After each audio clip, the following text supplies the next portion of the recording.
ازيكم عاملين ايه؟ النهارده هتبقى أول حلقات من برنامج خد لك لقطة. هو ايه الفرق بين ممثل المسرح وممثل الميديا أو ممثل التلفزيون والسينما؟ يعني مفيش فرق، هما واحد، ده ممثل وده ممثل.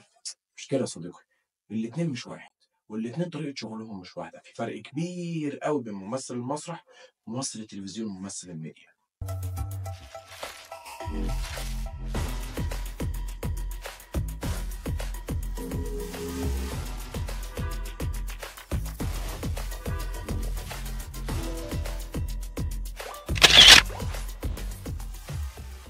تعالى بقى انا اقول لك، ده بيمثل وده بيمثل، ده بيشتغل على الدور بتفاصيله وده بيشتغل على الدور بتفاصيله.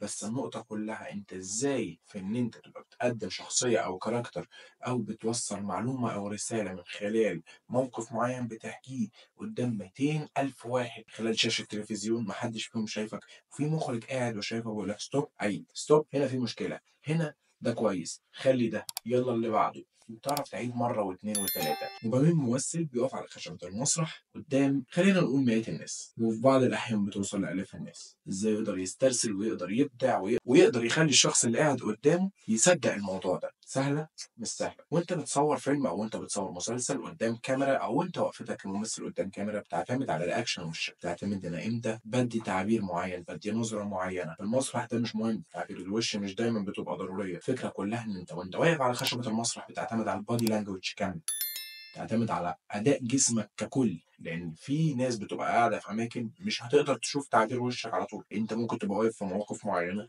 مش قادر ان انت تشوف وشك، وهديكم امثله لده كتير جدا قدام.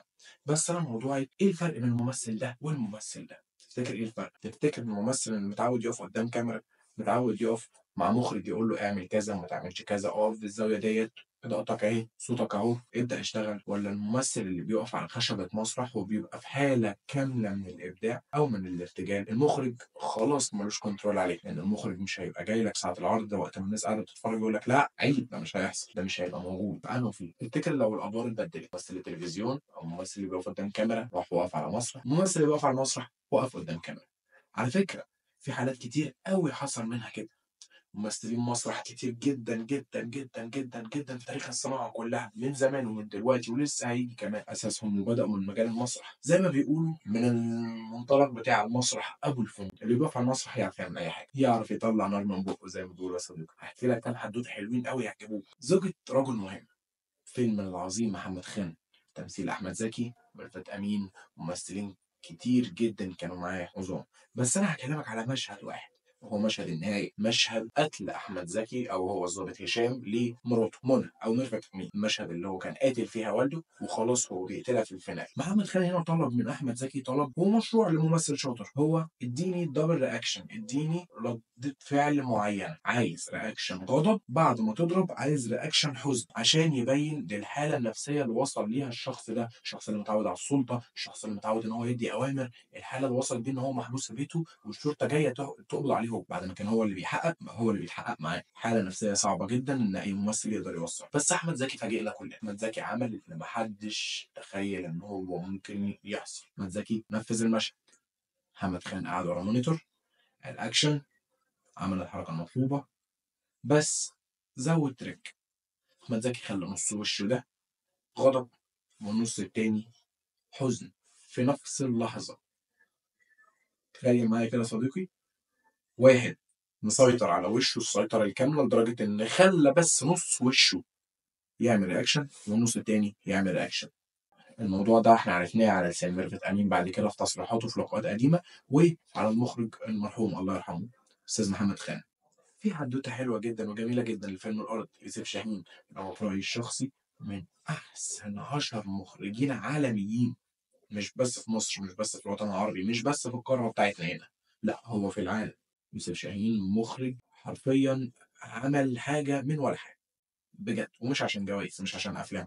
اتهاجم كتير جدا ان افلامه ما بتفهمش، اتهاجم كتير جدا ان هو عنده سيطره كامله في اللوكيشن، اتهاجم كتير جدا انه عايز ممثلين شبهه، لان شاهين اساسا دارس تمثيل جنب الاخراج. شاهين كان ممثل وليه ادوار كتير جدا عظيمه على فكره، فكان بيدي اداء يبين ان الممثلين اللي ما لهمش علاقه بيوسف شاهين هم يوسف شاهين. بس دي مش حدوتتنا، احنا هنتكلم في الموضوع ده قدام، بس مش دلوقتي. الحدوته اللي معانا هي من فيلم الارض، يوسف شاهين، محمود المليجي. وبانتقالنا لمحمود المليجي خلينا نتفق على نقطة إن محمود المليجي لم يستغل بالشكل الأمثل في فترة معينة في حياته، دي وجهة نظري أنا.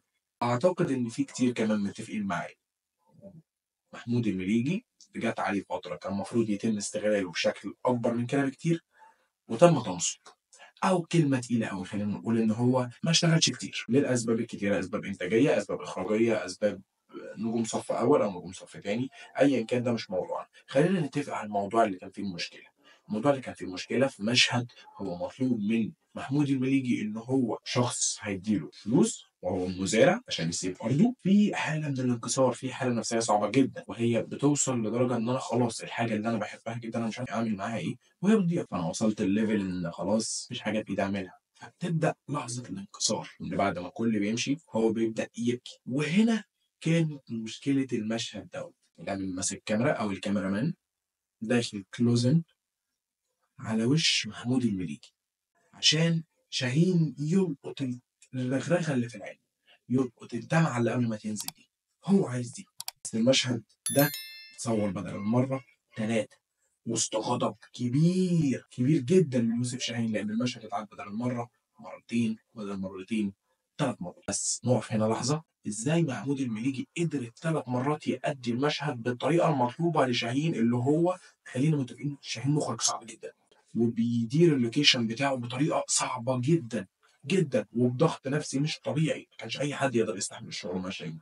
على قد ما هو عبقري، على قد ما هو موهوب، على قد ما هو التاني هقول من احسن المخرجين، من احسن 10 مخرجين عالميين، بس مش اي حد يقدر يقف معاه في اللوكيشن، مش اي حد يقدر ياخد معاه اوردر. ففي مشهد مهم زي دوت كان الرد من محمود المليجي: انت بتزعل الناس ليه؟ هتصوره تاني. فرد شاهين على المليجي قال له: لا بس انا عجبني اللي انت عملته ده، انا مش عايز حاجه تاني، انا عايز ده. قال له: هعمله لك تاني. فكان من المليجي اللي هو منتهى الجبروت: انا هعمل المشهد تاني، انا ممثل، انا اعرف اعمل ده تاني، اعرف اعمله بدل مره 2 و3 وهتتبسط وهتسقف. كانت هي ديت براعة الممثل، ممثل برع على المسرح، ممثل بيعرف يستخدم ادواته، ممثل بيعرف مش بس يتحكم في تعبير وشه، يعرف يتحكم في اول شعر راسه لحد صابع رجليه، ممثل يعرف وانا قاعد بتفرج انسى اللحظه ان ده محمود المليجي او انسى اللحظه ان ده احمد زكي واصدق ان ده الشخصيه، افصل من حياته خالص واركز مع ده اللي هو مين البني ادم اللي انت بتحكي لي عنه ستوري ده، مين البني ادم اللي انت بتحكي لي قصته، وانسى لمده ساعه، ساعه ونص، ساعتين، نص ساعه، 10 دقائق ان انت مش الممثل اللي انا عارفه، انت الشخصيه اللي انت بتحكي لي عنها.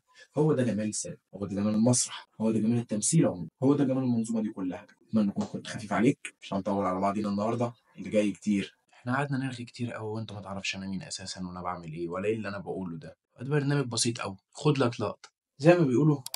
انا علي اكرم، هنحكي تفاصيل كتير قوي: السينما، التلفزيون، عن ممثلين، عن فنانين عامه، عن غنى، عن اي حواديت ممكن تيجي في دماغك. قشر انت بس هتلاقيني موجود. سلام.